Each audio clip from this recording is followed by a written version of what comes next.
Isa, dalawa, tatlo, pagsubok sa mikropono. Isa, dalawa, tatlo, pagsubok sa mikropono. Isa, dalawa, tatlo, pagsubok sa mikropono. D, X, B, T, D, X, B, T, D, X, B, T. Radyo Express Balita. Yes, Putoso.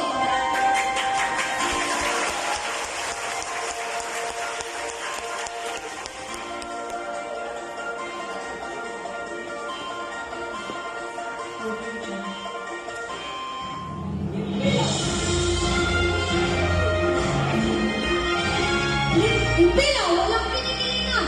Boses ng bayan, balita, katotohanan. Magandang hapon, Pilipinas. Magandang hapon sa Baka ng Sur. Narito na ang nagbabagang balita sa mga oras na ito. Sa Balitang Internasyonal, North Korea naglunsad ng bagong pagkatake sa South Korea. Sa Balitang Nasyonal, Senado tunol sa People's Initiative sa Chacha. Sa Balitang Lokal, Policy Preston o Parang Canada. Sa Balitang Sports naman, Manny Pacquiao na si inyong lumaban sa 2024 Paris Olympics. Ito ang Radyo Express Balita, unang-una, bagong-bago sa inyong mga radyo.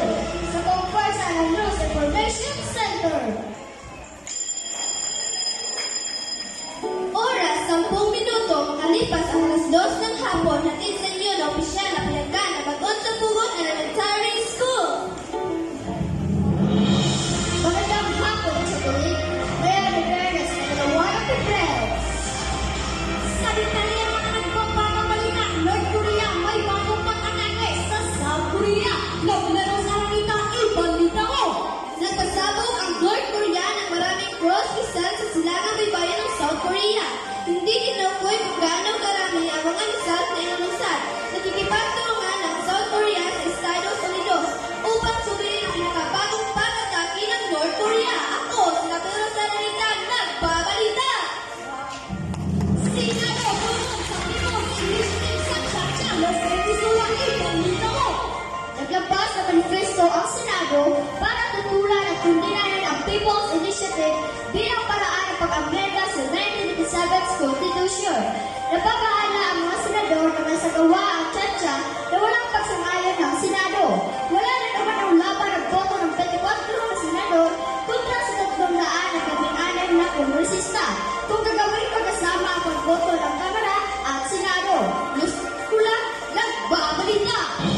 At babalik ang balita pagkatapos ng paalala ito! Magandang hapon, Mrs. Nasaan dyan natin? Ma'am, nakarito ko dahil kalalaki Johnny, nahirapan siya pumasa dulot ng pandemya.